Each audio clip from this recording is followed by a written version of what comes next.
Tukwaniriza mu program ey'ensonga Lugonvu's Show.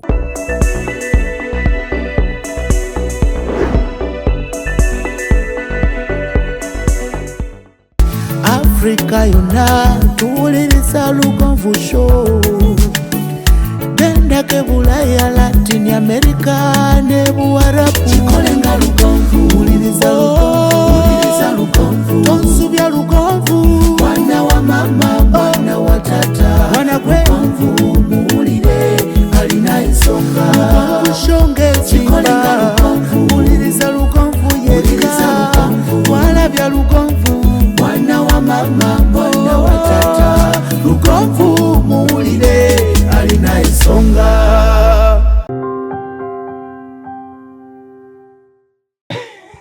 Seboto nzija kumulama wama nkwaniriza njagala kubaza kubanga otwegaseko olw'omukago olwaliro saawa zikonyenya kwakaita keddakiika 2 zokka zigenda bugenzi kuwera 2 Josinzira okubeera ng'otulaba abalaba Lugonvu's Show tugenda okubeera bwetu nga tugamba nti Ssedduga 222 kubanga ekintu kyayongedde okubanga kyengera. Bannaffe ba Hillview Academy Matanga batuwadde ekyapa ky'ettaka kiri ku mmeeza. Bannaffe ba High Energy Electricals batuwadde olubaati lwa solar system yonna y'amataala 15. Omuwanguzi akwata ekyokubiri yagenda okubanga asituka nayo.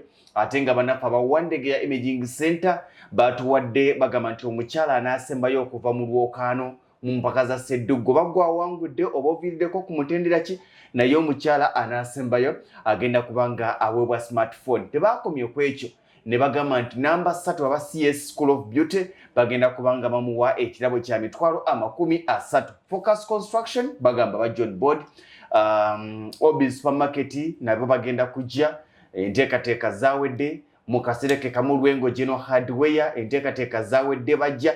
Ekintu kigenda kubeera kyanjawulo okwewandiisa kugenda mu maaso n'olwekyo gamba gwe wenna ali gy'oli wandibadde odduka zambwa jangu wewandiise wano ku offices zaffe Makerere opposite Makerere University main gate ekizimbe bakita Ham Towers ojja okujja okwewandiisa kwa bwereere tekuliiko myaka wabula olina okuba nga tokka wansi wa myaka 15 kubanga tukkiriza nti tugenda okubuuza ow'emyaka 15 abeera abimanyi okuddira ddala waggulu n'olwekyo gamba nti jangu obeere nga wewandiisa mu mpaka za Ssedduga. Naye ng'omuvujjirizi omukulu beba Hillview Academy Matanga essomero gy'olina okuba ng'ogenda kutwala omwana wo mu lusomo olwa mwaka ogujja olusooka January February ojja kuba ng'ogenda ku Hillview Academy Matanga lya primary okuva ku primary esooka paka ku kibiina ekyomusanvu naye nga bayingiza abayizi okuva ku kibiina ekisooka paka ku kibiina ekyokuna. Omwana w'ekibiina ekyokutaano alina kubanga abadde mu system, ow'ekibiina ekyomukaaga alina kubanga abadde mu system, n'ow'ekibiina ekyomusanvu alina kubanga abadde waabwe. Somero liva ku kibiina kisooka paka ku kyamusanvu naye ng'okuwandiisa abayizi bagenda kutandikira ku kibiina kisooka paka ku kibiina kyakuna boarding yokka. Omwana tagenda na mufaliso agusangayo, tagenda na bidomola mabaafu abisangayo, agenda na sooka na blanket na bitabo n'ebyetaago bino ebirala ddagala lya ngatto bwe bityo. Somero liri ku mulembe gwa njawulo n'olwekyo gamba nti kasa naakubagulizaako nti okuwandiisa kutandise dduka zambwa obeere ng'otwalayo omwana wo ng'ebifo tebinnaggwawo n'olwekyo gamba nti ye Hillview Academy Matanga. Olwaleero tugenda kwogera ku ki? Buli lwa mukaaga tubeera ne Dr. Aida Nasolo okuva ku Wandegeya Imaging Center. Abasinga mwina amannya mangi buli omu lyayagala lyamutuuma Dr. w'abaami, Dr. w'omukwano, Dr. Senga bagamba senga naye sirabanga ye senga ataputa bintu bino mamaragiya kazinogiya. Twagenda okuzika olw'omukago oluwedde ng'otusuubiza nti tugenda kwogera ku biki ebiviirako abakyala okufuuka bannabukalu. Obwannabukalu bususse mu bakyala bangi banywedde agadagala, bangi babigezezzaako byonna ne bigaana ne batakoma ku ekyo ne batandika okugulaga tube. Amanya omwami akomawo okunnya n'akipakirayo ku 3 n'akipakirayo ku 2. Omwami agenda okulya tasting nga ddala amazzi gyegali naye nga gawunya ekisu kirala nnyo era ng'agamba nti ono si nakyo. Omwami omu yakiwadde ettaamu n'agamba musawo omukyala wange alinga eddungu. Eddungu teri wadde tuzi. Tujja kwogera ku nsonga eyo naye nga tutunuulira nsonga eyo kubanga abakyala bagyetaaga n'abaami bagyetaaga. Musawo olunaku olwaliro twagenda okuwunzika nga tutunuulira ku buti omukyala bw'amanya nti mulwadde oba amabeere ge galina obulwadde oba gagenda kulwala oba gatandise okulwala before it's too late. Watugamba nti amabeere g'omukyala z'entula z'omwami. Abakyala muba mukaaba amabeere ng'abaami tukaaba ntula. Watuwa ekyokulabirako n'ogamba nti ebitundu 40 ku buli 100 abasajja abatambula balina testicular pain, balina obulwadde bw'entula ensigo ez'owansi, nga n'abamu omusanga ng'atambula naye nga zombi bbiri teziriimu, omu ng'emu teriimu, omu nga yazaalibwa tazirina, omu ng'ebeera emyasa ng'akizannyisa. Tusookere ku mabeere tudde ku ntula, bwe tuva ku ntula tugende kutuwoota. Tunabuuza abantu. Abalayi bafa balungi, ni musanyufu nnyo okubeera nga nkomyewo nate okwongera okunyumyamu namwe. Olwaleero njagala okwebaza Mukama Katonda. Linda mwebaza nnyo kubanga mwagala nnyo. Olwaleero njagala okwebaza abo abanzikiririzaamu. Oli omuntu nakulaba bw'ati nakukkiririzaamu nakwagala. Nina omwami, olina abasawo mu America, olina abasawo e South Africa, olina abasawo abalwadde e Canada, olina abalwadde e Bungereza, olina abalwadde e Israel. Ekyo nkyebaliza Katonda. Agamba wanga go nakakasiza oyinza okuza yewasinga abalwadde. Okakasa mama nakakasizza nennongera okubaza Katonda. Kati ate waliwo alina ekizibu. Olwadde alina obulwadde ayagala jjo omujjanjaba. Kyokka wadde alina obulwadde yakyalinaga naye ne malampona kimusawo ekyo nkifunamu ayagala ebi mujjanjabe n'experience namugambye oli mufumbo. Nandanga ate ekyo nakyate nga ndi mufumbo Mr. Lugoba ate nga omwami wange mwagala nnyo. Ekikwagala kiri Boston. Kiri Boston. Kyange ekigenda kuwa pulado. Naye tugireke. Omwami waffe tumwagala nnyo. Tumwagala nnyo.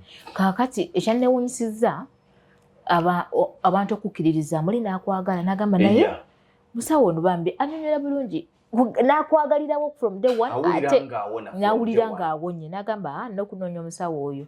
Kati taata wange aba ya ku YouTube ateekamu Aida Nasolo, agenda okulaba Aida Nasolo YouTube, BBS, Lugonvuzi Show, NTV. Nakabana ate ono mwana ye wange agenda okulaba omuntu ali e Canada amugamba oyo mbeerako alina show gy'abeerako buli lwa mukaaga sivaako.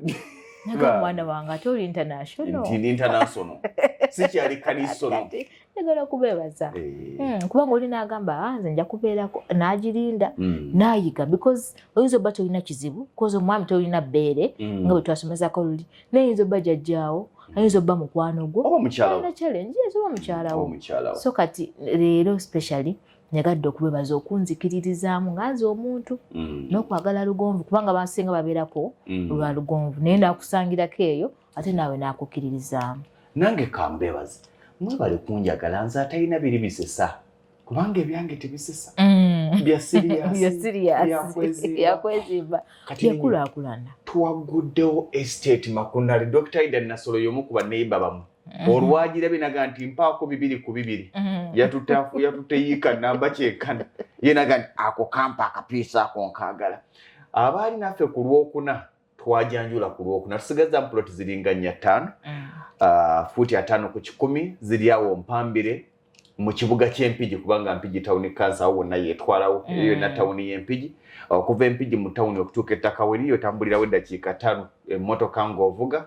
N'olwekyo puloti ezo wakyaliwoko 5 ku 10 ne kalitunsi wamu era nga webale nnyo nga bw'olaba ku screen ne kalitunsi wamu omutwaliramu ate nga za byapa si ttaka lya ndagano si bibanja si ttaka lya Kabaka ekyapa ekya private mile land 5 ku 10 bukadde 15 n'ekyapa kyako.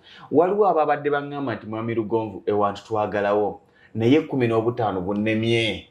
Kati abo nabawadde amagezi bwe mubanga musobola ne mbateeka ku kyapa kimu era nga muli ku kyapa oba okitegeera n'omanya nti muli babiri mugiguze babiri yammwe nga boneekwata ne mugandawo naye ng'era musigadde muli ku kyapa ekyo nakyo nja kikkiriza.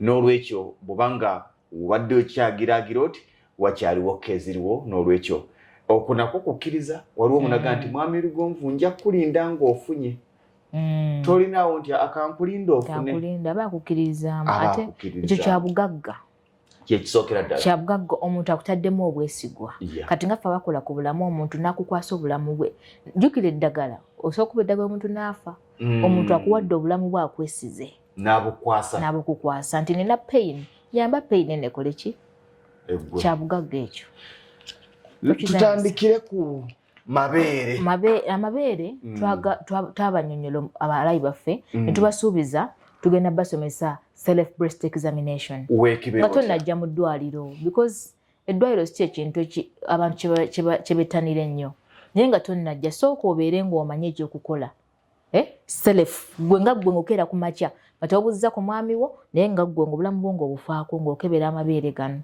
tugenda kibalaga naye nga tetunnabalaga badde njagala tusomese abaami bano amabeere gaabwe geegali zentula amabeere g'omukyala geegano amabeere g'omwami zezino kati bwe tunaamala obbasomesa ebitawaanya amabeere g'abaami tubalage omwami gwe wennyini amabeere go okizamininga otya okululinga out bwe tugenda okwogerako omwami omuyanga bagayita mabuusu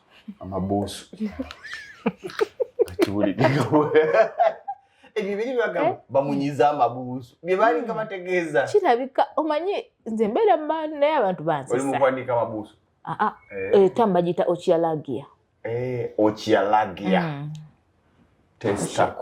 testicular pain obulumi mu ntula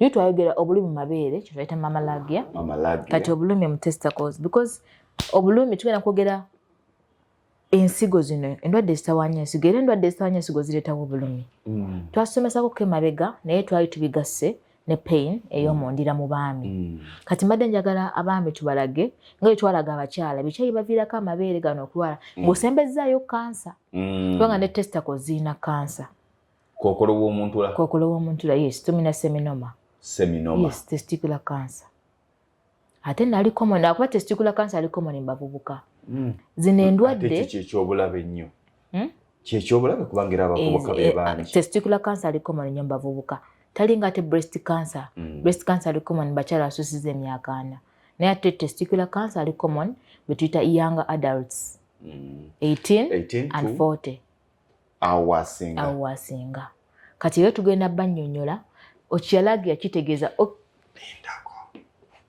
waliwo eyabuuzizza ekibuuzo nga tugenda okwogera ku ekibuzizo otuwoota mu bakazi ennaku zino era ndowooza ojja tuwaayo sho ki ekibuzizza tufaya mu basajja ennaku zino balaajana baagala babuulira banneegalagawa amaanyi gwe obulwadde bannanga tinabwa wadde nobwatamye oba kiki omanyi ekiri mu bantu bannange obwadde busi era kati eŋŋombe yazo ogimanyi tulya kakigagga naye nga sike yandyagadde ate kati omwavu kyo kirina okweyimirira naye ate oli mwavu ate tomalaako ng'osaana kusabira okitegeera gwe mwavu wetadde mu kakigagga bakulekere obwere wakiri omugagga banga otuwulira tugenda weekubira essimu ya konteyina nze ngamba abaami sabula omukyala bakoledde magogo gwe musawule baaba olina obba ng'osabula omukazi bakuteeramu sooka okoonaaga oyunga enamba 2 agenti lekerawo era watuga nti omusajja yenna ng'omukazi takubuuzangako naye wandiiridde ki ngenda kuwabira ewasenga otandise okukozesa ebiragalalagala otandise okunywa enjaga nti eno sinjaga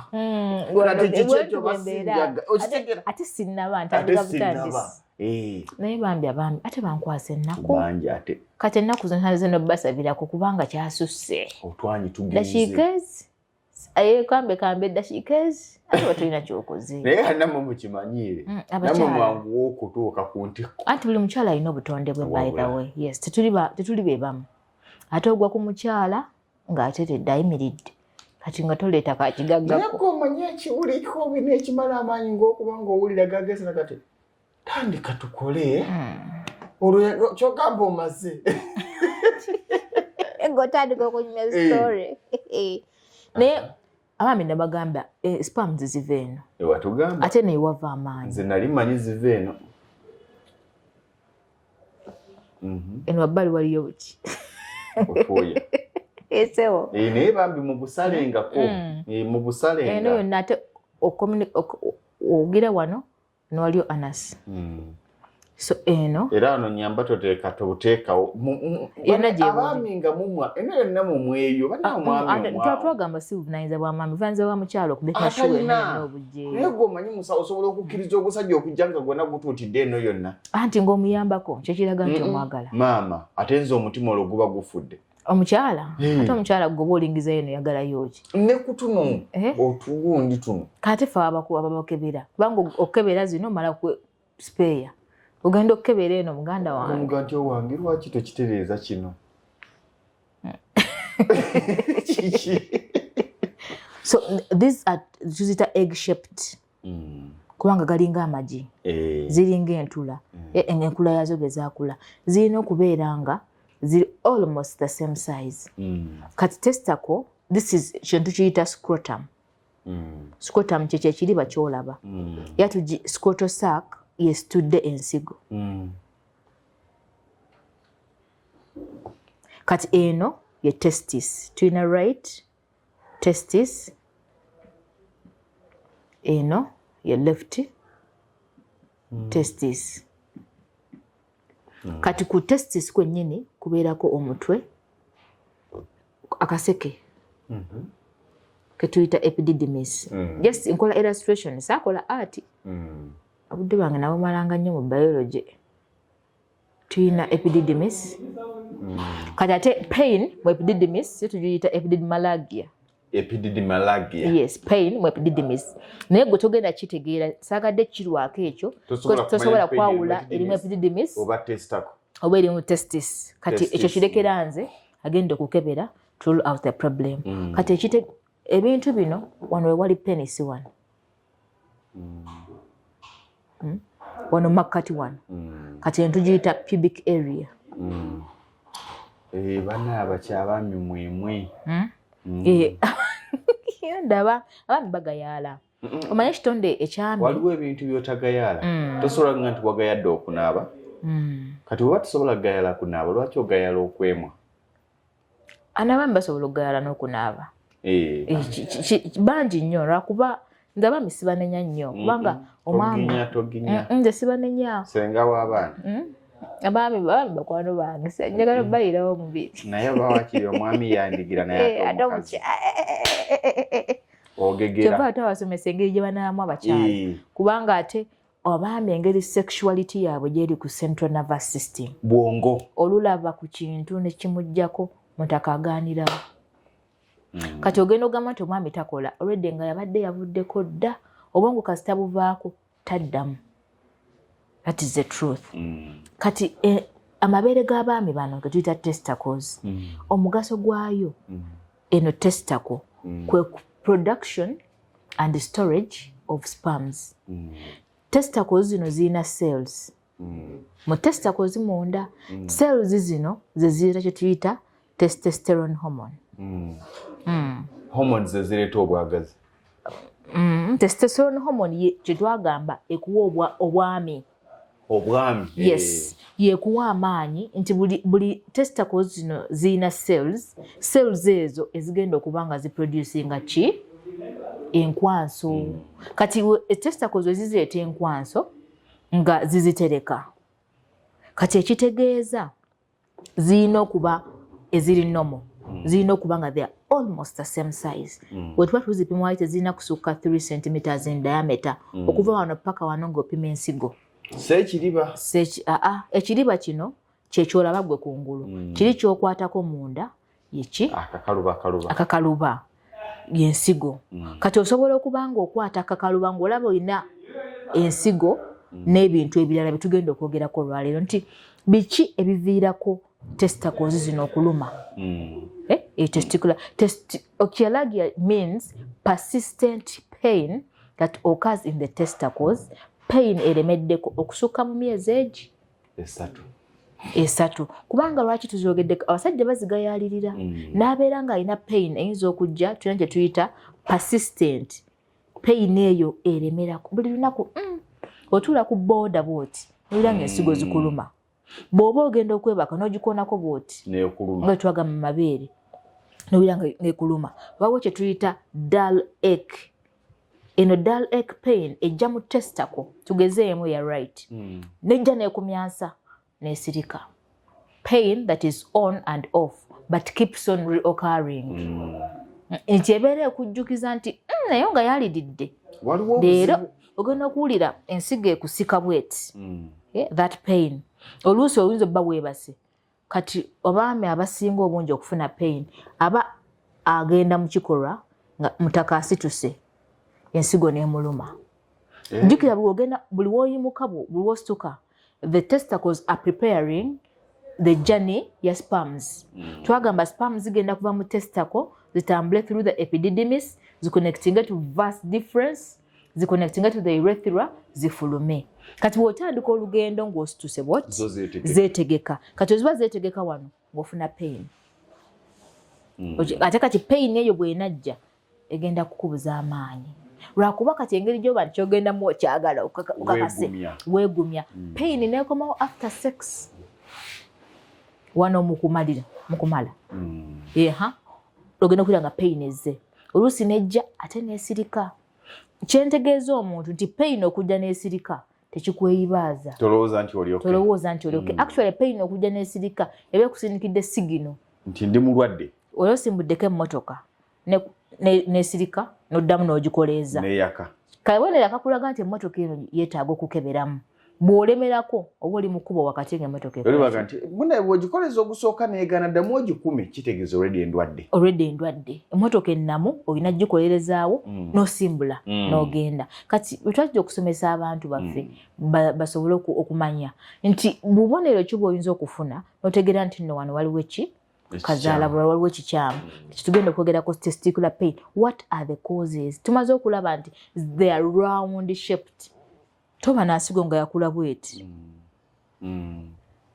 eba erina ekikyamu zina kuba toba na nsigo nga eri bweti ng'olina emu eri bweti nga gwe wakula bwoti waliwo ekikyamu either kano kaba katono ng'eno nnene okyo tukira testicular hypertrophy nga katesticle konna kakenenuka ne kagwamu ngoze sobola okuggwamu nekenenuka yonna ne kakendera ne kasiiriira eddamu olw'endwadde ze tugenda esobola okuddamu batono nnyo naye bwekendeera osobola okukendeera ng'ekola because zino endwadde ze zibaako obutazaala. Endwadde ezikwata testicles togenda komba kuki ku mwana kubanga kati wenaasiirira naye nga mutaka nsigala ntambuza osigaza otambuzaako mashini otambuzaako kitono era musajja beewaana nze nzaala ate ntambuza ekintu nze nzaala not really.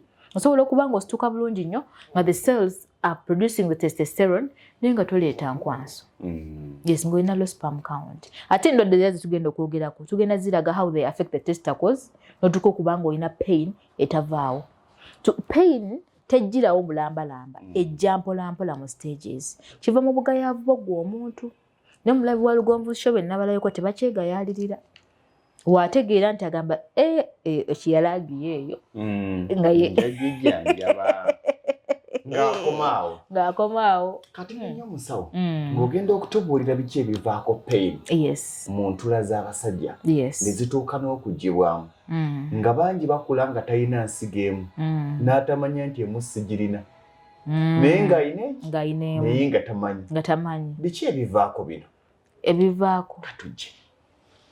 Nze mpigi gwe twogerako yono okuva e Kampala paka mpigi gwe baleetera 3,500 14 ku lwaleero nabagambye gano si masavu gano masavu awo ku era bw'oba olagirira omuntu abamu ku bagenda okwefunira ku estate eno omugamba nti otuuse ku Starbex empambire nti bagambe bakugiremu awo tambuza bigere. Starbex eyo ogiraba wenyini wetuwetira taata wange ngenda kuwa ettaka nga mulimu ne kalitunsi kubanga bawala bange bangi mbawe ettaka ne mbasendera ne bamala ebbanga lya myaka 2-3 bambi nga banoonya za kuzimba aye ne basanga nga waazika ettaka lye ng'alina naye nga tewali kirimu. Kati ku luno nagambye nti ekibira kyange ekya Kalitunsi buli atwala 5 ku 10 n'emiti gyonna egirimu onatuuka okugenda okuzimba ng'emiti egisereka n'egisiba akabanyi togenda ate kugula migule ate si Kalitunsi obutunsitunsi mulimu Kalitunsi owa South Africa ekkubo liiri ate si bwe buno obukubo buwagulizaawo kubanga ennyumba z'amaduuka ozirabye eno yonna waliyo ennyumba in fact tuli mu tawuni kyenja okugamba ku Starbex otambuza bigere okuva ku Starbex oba okuva ku Collins otambuzawo bigere batuuze baabo nyumba z'abapangisa ozirabye eno yonna waliyo z'abapangisa kaninde essimu zammwe bw'obanga oli mu bwetaafu oyinza okungamba nti mwami Lugonvu ekituufu siinawo muntu wange agenda kwanguwa naye nzigiraako kansasule ssente zange siri abankozesezzaako bajja kumpeera obujulizi abankozesezzaako futi 5 ku 10 nga bw'ogirabye kitegeeza ejja kuva ku lyekoone kuno ekkubo lye lijawula lyokka ya bukadde 15 mbagambye nti waliwo abagamba nti ffe twandyagadde otugatte kubanga tetujja kusobola kugula omu okiraba kati wano we tugenda okuyita wano waliwo tawuni awo mu maaso we tugenda okuyita amasannyalaze gaagano woolabira amasannyalaze ebeera mita yiino si nti mapya already gaatuuka dda ate kyekyo ndowooza kambaagalize buwanguzi n'omwezi guno tubeere nga tugumalako nga waliwo atuuse ku buwanguzi si kyekyo mubeere bulungi.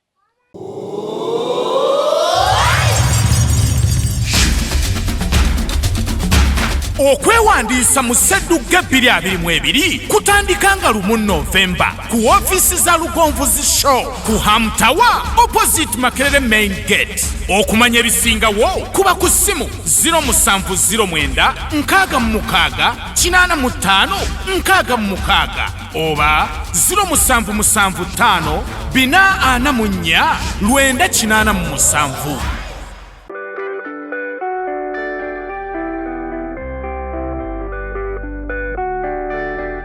Tukwaniriza oluganda aliyeyo amanya agange nze musawo Aida Nasolo omusawo omukugu eyakuguka mu kukebera that is imaging specialist imaging okukebera mu bifaananyi mu scan ne mu x-ray oluganda aliyeyo otawanyizidde endwadde nnyingi naddala mu bakyala tulina infertility okutawanyizibwa okunoonya omwana tulina erectile dysfunction ebitawanyiziddwa abaami tulina okulumizibwa mu mugongo the back pain tulina okulumizibwa mu ndira abakyala oli eyo obwadde bukutawanyiza naye tomanyi obuzibu buvaawa otuuse kubakugu okukukebera okutegeeza ensonga lwaki ebyo byonna bikutuukako teweesibaako bulwadde jangu okeberebwe omanye ekikuluma osirike.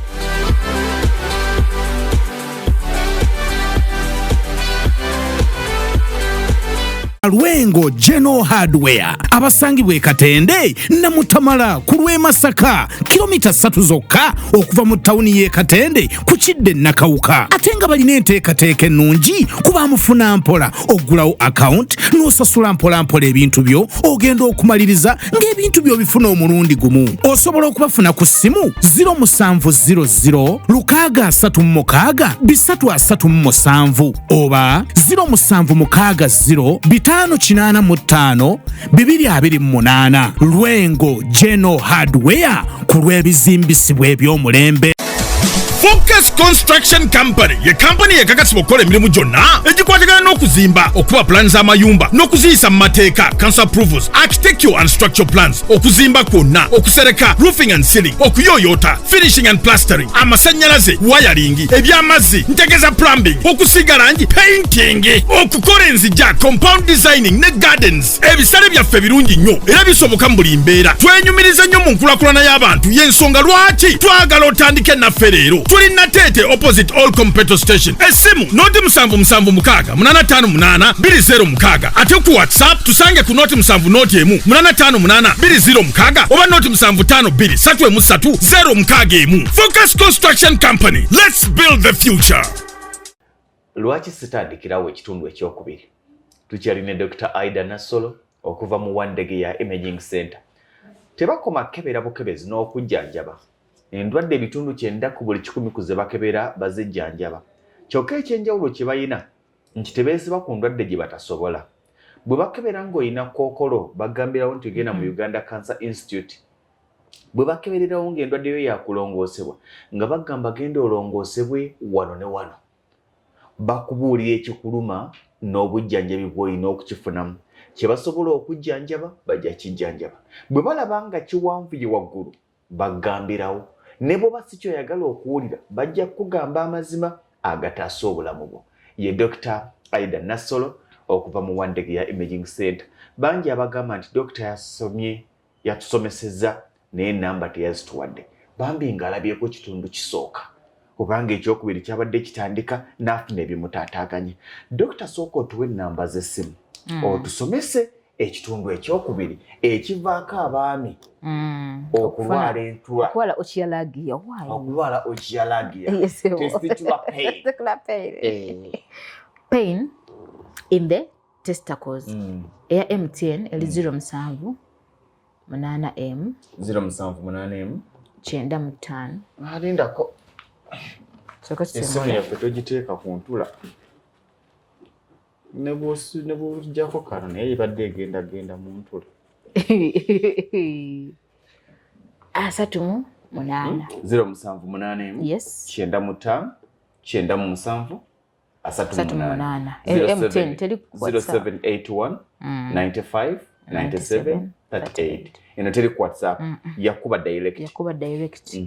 Ne WhatsApp osindika message. Eno ya WhatsApp kati. Eno ya WhatsApp. 0705 25 14 59. 0705 25 14 59. Yes. Yeno ya WhatsApp. Where is a message? Nokubako. Nokubako bulungi nnyo okubooking appointment. Zino zombi ozikubako. Naye bwe kiba kya WhatsApp. Ya Airtel. Endwadde zaffe ekirungi nti tezitera ggwa nnyo bugwi. Naye kiba kirungi n'okuba essimu. Faana kusukira ku makya nti kanumbe. Oyinza okuggwamu amaanyi nga layini ekoma eri ate olumu n'atakulaba n'akunyiigira. Yes. Causes. So kati causes nsimule. Mbadde ati ngenda tujja kuddamu njikube. Tugireko oba. Mbadde nakulaga how the endwadde zirwala. Endwadde esooka, endwadde ziri 5 ezisinga okubeera mu bantu. Twayogera mu baami. Yes, ezisinga okukwata enseke. Otitis. Inflammation of the testis. Kino kyonna ye testa. Kalika akomunda ye testis. Eno testis. These are testicles. Plural form. Singular testis. Si testacle. Anti plural waliwo dogga testis. Naye kati singular is the testis, plural testicles. Kati bwe ngenda ngamba nti Doctor, how are you? What's your problem? I'm having pain in my left testicle. In my left testis. Sigamba testicle. Kati testicle bawa bulijjo. Kati alogopuswa bagamba bo banjawulo otuuka. Good morning. I think I might have ochialagia. Why? What is ochialagia? Is chest pain, and this testicle has been paining since then. So to my thinking, it might be ochialagia. But let us do a scan to rule out whether it is right ochialagia or left ochialagia. Good morning, doctor. Good morning. I'm having a problem. I think I'm having otitis. Yes. I don't know whether I can check. My left testis is not. I feel some pain in my left testis. Yes, but Sigamba, Misao, how are you? I am having pain in my testicles. In my testicles. Otitis, inflammation. Kitegeeza obuwuka busobola okuva mu penis ne bujja ne bukkirira paka mu testicle. One sign gy'ogenda okufuna nga ofunye otitis, the testis is going to enlarge. Egejja. Eno ey'omunda. Kati bw'enaagejja egenda kusaaginga. Olabe ng'erebedde. Kati tugambe the inflammation has gone into the right, we shall have right otitis. If it is the left, we shall have left otitis. Nti obuwuka bwagenze mu ki? Bwagenze mu ya left. Obuwuka bugenda muno egenda swelling. Egejje. Ojja kugiraba ng'ezimbye. Bw'enaamala ofuna swelling ezofuuka red. Reddening nga it is red. The testicle is red.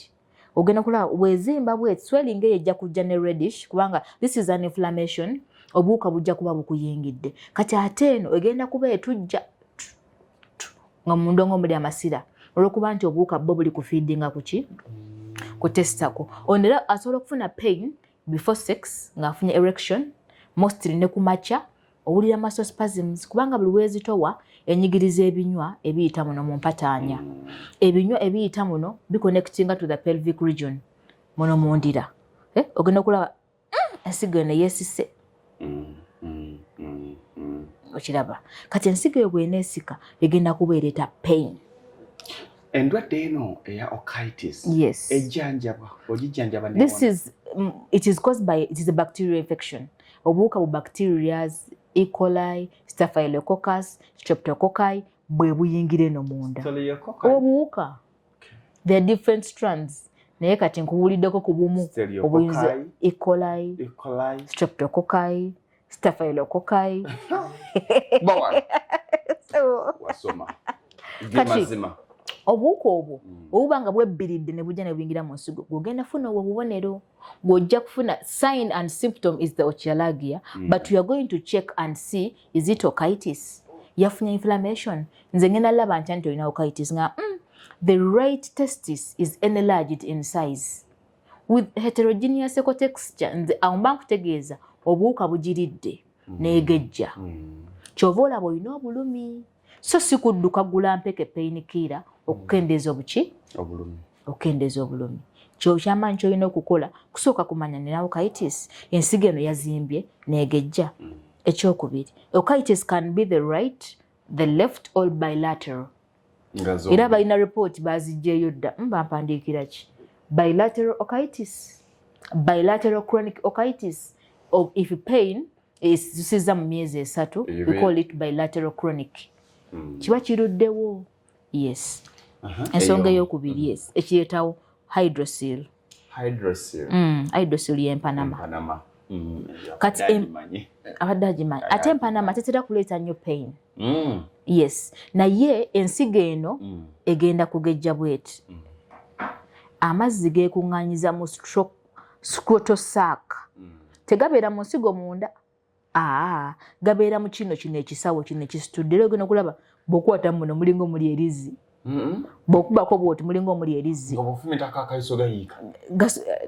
oyinza okufa tegasobola okutonyawo oyinza okufa because testako erina akatundu nakakugamba bakayita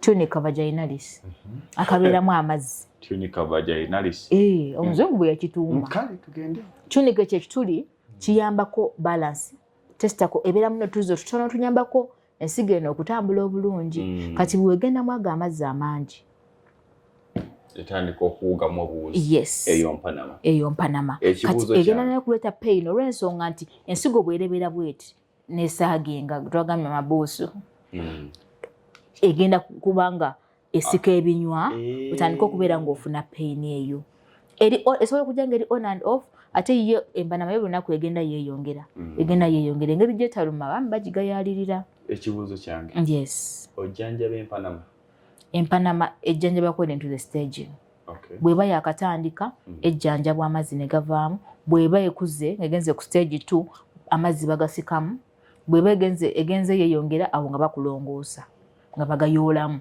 kitegeeza omwami bw'obanga bw'ositama amabuusu gakwekweya kati tugenda basomesa self examination babala bubazi wabala ki olina kati nga basoma ebintu bino oba weeyambula mbeera ndaba empale sawali nga ndaba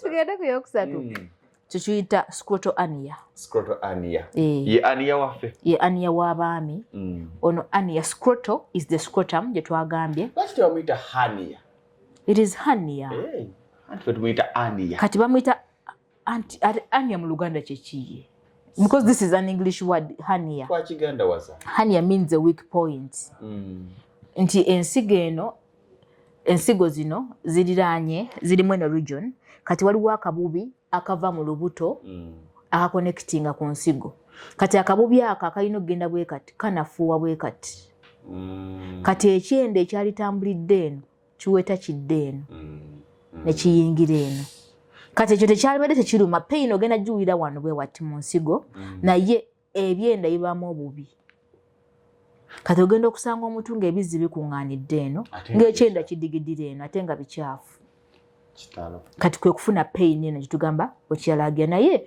kitandikiriza mpolampola bw'okigayaalirira osibira mu kaso nga bakulongoosa era mu kulongoosa ebyenda babijjayo ne babizzaayo mu lubuto gwe n'osigala ng'odigida ensonga eyokusatu twagamba okitis hydrocele scotoania spermatocele spermatocele kizimba what we call testicular cysts kati ekizimba kisobola okujja ne kikwata wano mu nsigo bwe wati but fe tugenda kyawula nti ono afunye ekizimba kiri cystic kirimu amazzi naye kino kiba kiruma olayinza okugamba ensigo nagikuttemu ng'erina akammonde nekanyiga bwe kadduka basajja mbalaba nga mbakolako nekanyiga bwe kadduka naye kaluddemu tekisaaka kafuna naye kabulabe tolina kubeera nako because kasobola okuba nga currently kali benign mu maaso ne kakwefuulira ne kafuuka mu kansa kati olugira wonaafunamu tugeze ka infection obuwuka buyingiddemu nga ne kana akazimba katandika okuluma ng'oddayo mu kyalagiya nga bw'onyigamu bw'oti okawulira kayinza obba tekaluma in the initial stages kaba tekaluma kubanga omuntu osobola okubeera ng'alina round well defined thin walled anechoic cystic mass with reactive okitis ensigo ndwadde ayinamu akazimba ka spermatocele ayina spermatocele with okitis with the reactive hydrocele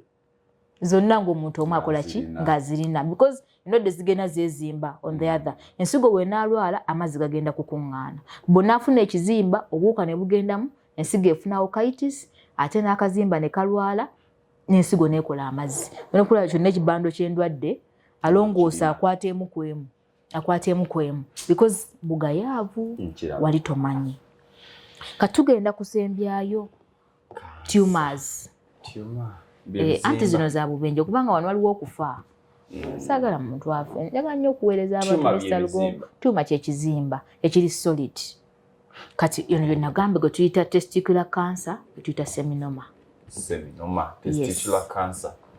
testicular cancer seminoma nti akazimba era kajja kujja keebagika ensigo kalekezaawo production of sperms jukira twagambe testicule erina cells ate twagamba cancer is the abnormal growth of cells zino ezibadde nomo otyaki nkyo naakola nkya Sunday Monday sawa 2 mpa appointment because nawe oli muyanga adult ndi muyanga nebyoyogedde myaka 18 kwana ono because at that stage right nakuonyana wakasa tusimba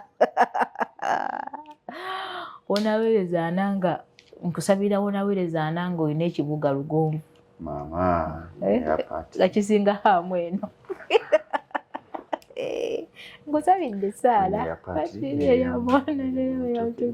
ayi mukama nkusaba ebigambo bya musawo Dr. Ida Nasolo byayogedde olwaleero mukama bituukirire mu bulamu bwange aye taata nkusaba ati ne bwoba ng'obimpadde mukama nga bwabyogedde ekibuga ekiramba onkume nga ndi mwetowaze era nga ndi mukkakkamu kubanga byonna biva gy'oli mukama siinaako kyange okuggyako okusalawo okwayi kitange mu linnya lya Paatiri n'erya Mwana n'erya Mwoyo Mutuukirivu amiina nange nsaba Katonda nnyambe nkole ku bantu 1 billion onaaba tonnafa nga sinnafa 1 billion ogimanyi ate nga nina enjawulo mu bulamu bw'abantu ng'oli agamba musawo oyo yankolako nentereera anti wali kuggulu mba nga sseeko bonus Katonda agamba kamwongere wali abalala kamwongere njagala otuge kakati ate onanoonya ekibwa notumanyi nti olina tekikisula kansa nga kakadde naye nga kakebera nga kayambye abantu tekikisula kansa abafuna embuto abalina peyini abapresidenti wana abakampala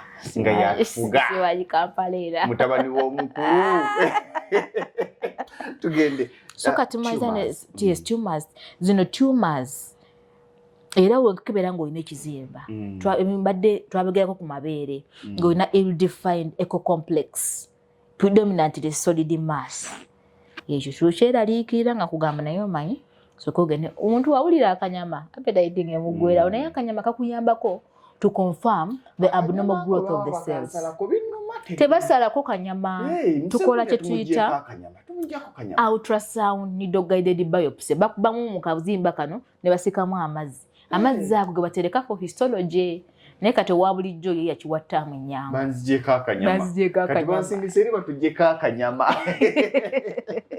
era zimbadde nga kati batuggyako akanyama ate nga zina mu kujjanjaba kiwundu neddala anti tebalina kufometa yeno endwadde eyokutaano kati endwadde yalisembyeyo twazogerako bazita varices okubanga ensigo ebeeramu emisuwa bwe giti era bw'okeberanga ku nsigo yo ng'erina emisuwa kungulu bwe giti yeeraliikiriza kubanga kitegeeza emisuwa gyagaziwa and there is increased blood flow. Waliwo abalowooza nti oba obeera buswandi.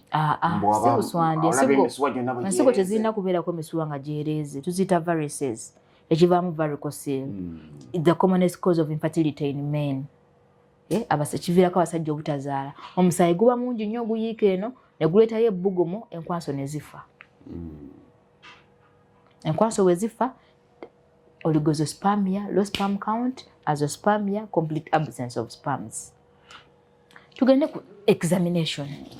Obubonero bw'onaategeerako wano just a slight thing mu kutestako sooka bakukebera niweddembe kukebera nokugamba nedda oli nnomo genda oli just obadde ofunyemu ka fatigue wagenze mu gym kikulu nnyo ekyo ng'otegedde because ojja gaalira tumor ogaalire spermatocyte ogaalire hydrocele ensigo ekwabikeko rupture ate nerabidde testicular torsion ensigo eno okwetugga emisuwa giyita mu testako gyetugga naye netta era bwekukwata tuzuuka ssaawa 24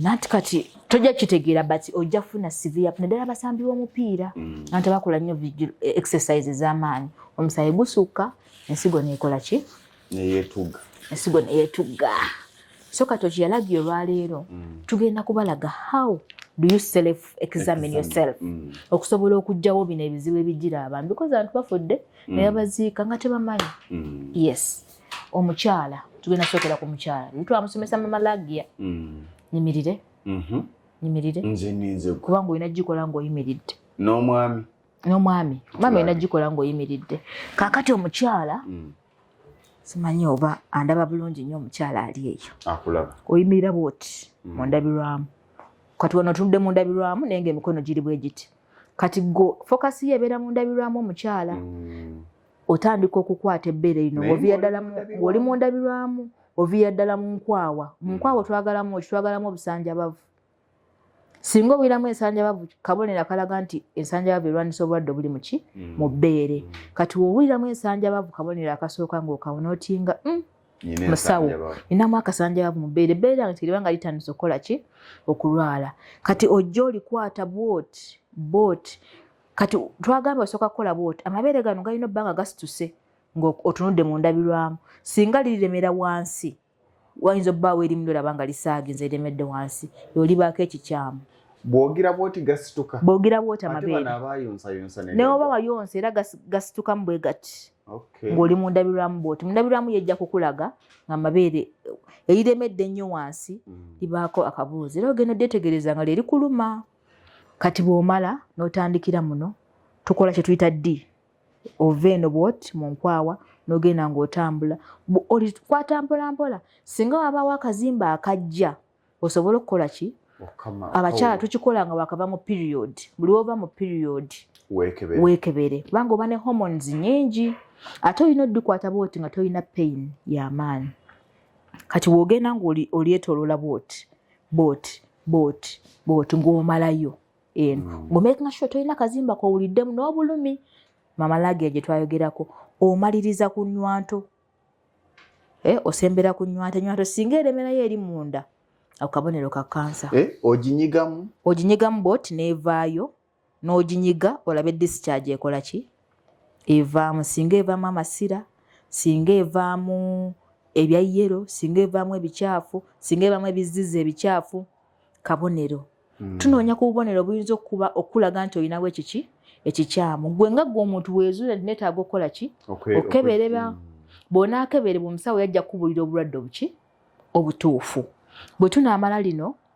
ng'odda ku lino era kyekimu ng'olyetooloola bw'omala okuva eno bwoti buli oba mu period weefeeko kubanga bw'onaafa fe tujja kuziika obusente bwe tubulye wangi maama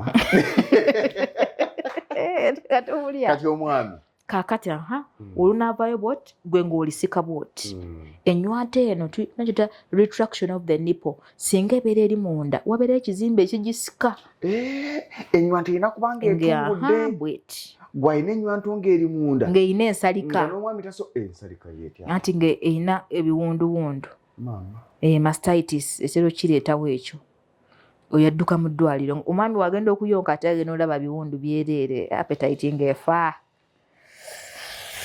omwami ye kati ndi mwami wano omwami yayimirira mu ndabirwamu bw'ati yetunuulidde olwokumakya kumakya saa 12 awo 12 awo ng'otunula mu ndabirwamu omwami yayina kikola ndowooza buli weeks 2 because tumaze eddakiika mmeka seemu oba 2 yes kati lwaki obulamu bwe tobuwa eddakiika emu n'osooka ne weefaako kubanga bye bitundu bye bisinga omugaso omwami y'otuuka mu ndabirwamu ku makya 11 olina okubanga twagamba omwami atafuna morning erections agenda mu erectile dysfunction because as a man you must erect every day every day every morning kati onaayimira mu ndabirwamu bwoti nga mutaka ono bw'aba tasituse tomukaka bw'asituka bwoti ng'ositunuulira bwoti ositunuulira okwesa endabirwamu ogenda kulaba emwesooloobye kuginnaayo emwesooloobye kati ye omwami agenda kuzikebera avya ddala muno bamuyitamu batya mbala kasolo agenda okwatamu oyagalamu kinsanjabavu singa osooka okukwatamu ng'owulira akasanjabavu akazimbye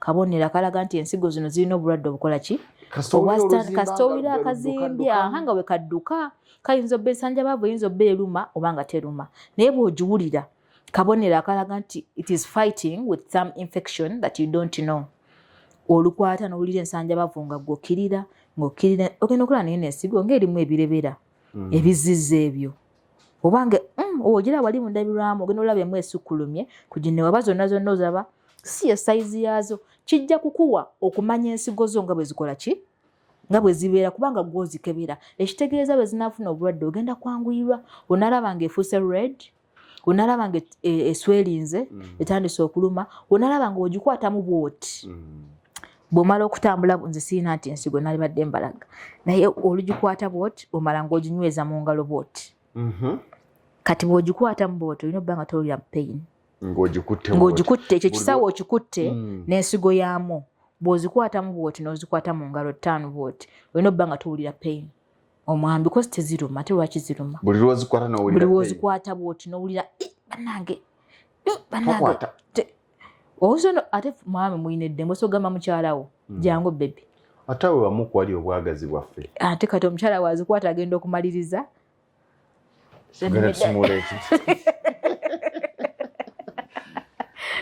kati ekyo kasita okikebera that is okola the right and the left era nezino ensanjabavu you look for the right and the left okusobola obubonero bwe nkubiddeko bwe bugenda okutwala mu ddwaliro gambe nno let me go and see a doctor ate sente omanyi Uganda tukyayina eddembe njagala kubuuza kino entula ezo zikeberera sente mmeka nze nga nti kangendere mu sikaani entula aba Mr. Lugonvu aba Mr. Lugonvu aba Lugonvu show kubanga Lugonvu show beyogerako mangu nakulabe wali eri nakulabe oshe Mr. Lugonvu sonya bakola ku mutwalo mwenda wonderful mba manyiso okutegeera bandi mulwadde obasiri ate ozomala eddakiika mmeka gw'olutekako bwoti sikaani pa ekujjira mu ddakiika nga 2 wategeddera nti empanama eno ngiyita empanama ento you have developing hydrocele yino yakatandika manage it owone anti you have epididymolysis with the reactive hydrocele akaseka akatambuza enkwaso kalwadde era yo omuntu agamba enkwaso ziba zijja bwe ziti naye nga mpulira obulumi naye nga nina kulemerako kubanga kakaseera katabu ku baami naye nga muli enkwaso mulutu mwe ziyita zimuluma kati omuntu bw'atyo yagenda okumala nga sperms zirimu ki omusaayi kyetwayita hematospamia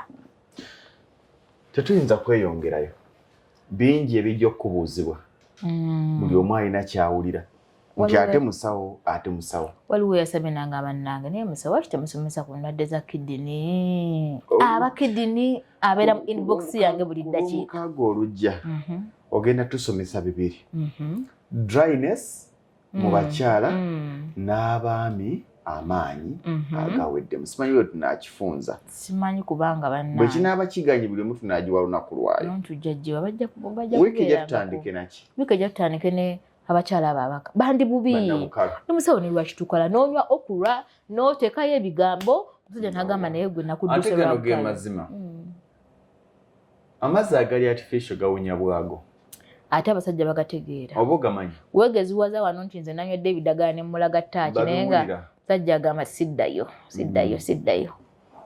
ate ako kakukola naye ng'oli ku nakyo musajja asolobeza enamba y'essimu gibawe nsanyuka nnyo okubaweereza naye akaseera katono waliwo yagamba Mr. Lugonvu musawo waffe omwakadde katono tunnyonnyola njagala mukwate sabujekiti enyuma togisomera ssaawa 2 kaakati atwagadde negweranya abantu omala gajja oyinza obutanfuna soka okuba ekkasimu ngaye musawo nja kujjayo ku Mande osobole okuba pulaningira abantu babanyi kyosobola naye bamalawo yes ate nga ngezaako okusobola obbayirawo omubiri kati otuuke Wandegeya oli twabalaga nti Wandegeya traffic lights ziri wano ng'otuuka mu kitaalo kirimu wakati kwata ku kidde emulago wano weeyongerayo mulago ojja kuba wakasala ekitala bwoti ojja kulaba ekipande wano nga kiyimiridde wano waliwo pharmacy ennene abantu basinga bagimanyi bagiyita Africa Pharmacy oluva ku Africa Pharmacy gwe ekipande oba okira Wandegeya Imaging Center oluyingirawo mu kakuubo waliwo ekizimbe kedde eri awo tuli mu ruumu namba 6 ate n'ebifaananyi byange weebiri era gwe wotuukawo ogamba musawo Aida wolaba ekifaananyi kyange manya oba otuuse mpozi omala ng'akiteekawo nga nayagala tasobola naye nga tubakebera n'okebera nomanya what is the cause of okyalagi tusomesa bayirayo ebintu bingi naye kyemmanyi wali abayambibwa abasiima kubanga ne Katonda alondamu omuntu nokamukozese ku bano siri wa buli omu Mr. Lugonvu mulimu besijja kukolako ne benzijja okukola ki benzijja okukolako essimu yaffe 0705 25 14 59 eya WhatsApp siringa ka message katono sijju wandiika then M10 078M 95 97 38 Aida Nasolo gemanyage nze Ssentongo Frederick Lugonvu sinza kweyongerayo okujjako okubajjukiza nti okuwandiisa abasedduge 222 kukyagenda maaso tujja komekereza maaso awo n'olwekyo gamba nti jangu owandiise obeere ng'ovuganya mu mpaka okwewandiisa kwa bwerere ate ng'omuwanguzi agenda kuba asitukira mu kyapa kya ttaka tugenda kuba n'abawanguzi 3 buli muwanguzi agenda kusitukira mu kirabo ssemalabo n'olwekyo jangu obeere ekitundu ku sedduge 222 eza 221 ziyinza okuba nga zakusuba naye eza 222 gamba nti jangu ozibeere mukankulekera akalamu ka sedduge nga nkwagaliza ekiro ekirungi.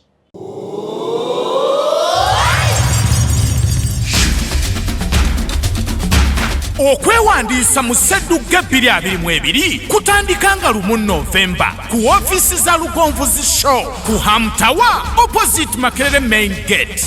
Okumanya ebisingawo kuba ku ssimu 0709 66 85 66 oba 0775 444 987.